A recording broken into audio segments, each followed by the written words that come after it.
எகிப்து நாட்டோட முன்னாள் தொல்துறை அமைச்சரும் பிரபல ஆய்வாளருமான ஷாஹி ஹவாஸ் தலைமையிலான குழுவினர் 2023-2024 காலகட்டத்தில் சக்காரா மயான பகுதியில் ஆய்வு செஞ்சப்போ கண்டுபிடிக்கப்பட்டது தான் இந்த தங்க போர்வையிலான மம்மி.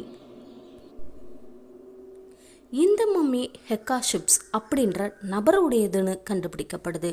ஆனால் இவர் அரச குடும்பத்தை சேர்ந்தவர் இல்லை அப்படின்னும் சொல்லியிருக்காங்க. ஆனால் வசதி படைச்ச ஒரு குடும்பத்தினராக இருந்திருக்கலாம்னு கருதப்படுது. இந்த மம்மி முழுவதுமே மெல்லிய தங்க தகடுகளால் பொருத்தப்பட்டிருந்துச்சு. இது எகிப்தில் இப்போ வரைக்கும் கண்டெடுக்கப்பட்ட அரச குடும்பத்தை சேராத மம்மிகள்லேயவும் முழுமையான பழமையான மம்மின்னு கண்டுபிடிச்சிருக்காங்க.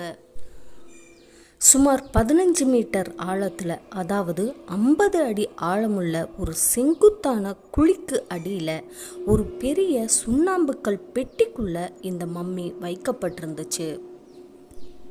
ஒரு பெரிய ஆச்சரியமான விஷயம் என்னன்னா, கடந்த 4300 வருஷங்களாக திறக்கப்படாமல் இருந்த இந்த பெட்டி அதோட பூச்சு மாறாமல் அப்படியே இருந்தது தான்.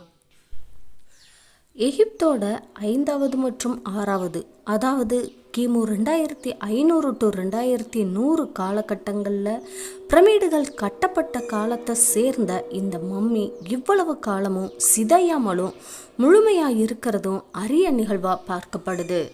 பண்டைய எகிப்தியர்களோட நம்பிக்கைப்படி தங்கம்ன்றது கடவுளோட சதையாக கருதப்பட்டிருக்கு.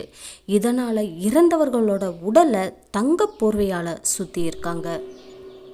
இந்த மம்மி கண்டெடுக்கப்பட்ட இடத்துக்கு பக்கத்திலேயே ஏராளமான கல் சிலைகளும் மண்பாண்டங்களும் அந்த காலத்து மக்களோட வாழ்வியலை விளக்குற பொருட்களும் கண்டுபிடிக்கப்பட்டிருக்கு.